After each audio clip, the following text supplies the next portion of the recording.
Hello everyone, আজকে বাসায় বানালাম restaurant style fried rice and chicken fry. তো এর জন্য বেসিক কিছু ইনগ্রেডিয়েন্টস লাগবে। এর মধ্যে আমি আবার পুরো ফ্রাইড রাইসের ভিডিও ক্লিপটা নিতে পারিনি, আমি অর্ধেক থেকে নিয়েছিলাম, যে কোনো কারণে আমার খেয়াল ছিল না। তো এখানে আমি চালের সাথে কিছু সবজি অ্যাড করেছিলাম, সাথে 2টা ডিম দিয়েছিলাম, সাথে দিয়েছিলাম গোলমরিচ গুঁড়া, সয়া সস, স্বাদ মতো লবণ দিয়ে আমি রান্না করেছিলাম।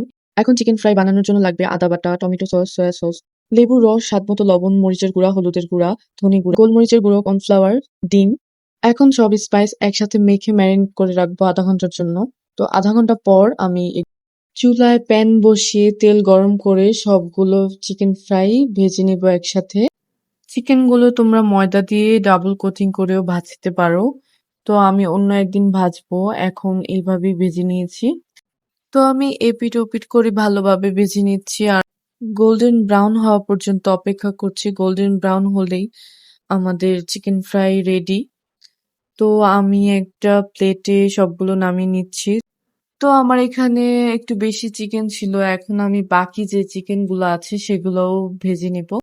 চিকেনের দুপাশ গোল্ডেন ব্রাউন করেই ভাজবো, তাহলে অনেকটাই ক্রিস্পি হবে। যদি তোমরা বেশি ক্রিস্পি করতে চাও তাহলে অবশ্যই ময়দা দিয়ে কোটিং করে নিবে। এখন চিকেন ফ্রাই গুলো আমি প্লেটে উঠিয়ে নিচ্ছি এবং একটি প্লেটে আমি ফ্রাইড রাইস আর চিকেন ফ্রাই গুলো আমার জন্য সাজিয়ে নিলাম। তো এখন আমি একটু টেস্ট করব এটা খেতে কেমন হয়েছে। একদম পারফেক্ট হয়েছিল, রেস্টুরেন্টের মতোই। আর এটা বানানো খুবই সহজ, মাত্র কয়েকটি উপকরণ দিয়ে বানিয়ে ফেলা যায়। তো তোমরাও অবশ্যই বাসায় এটা বানিয়ে ট্রাই করো। ভিডিওটি যদি ভালো লেগে থাকে তাহলে অবশ্যই লাইক, কমেন্ট, শেয়ার করতে ভুলো না। টাটা, বাই বাই, আল্লাহ হাফিজ।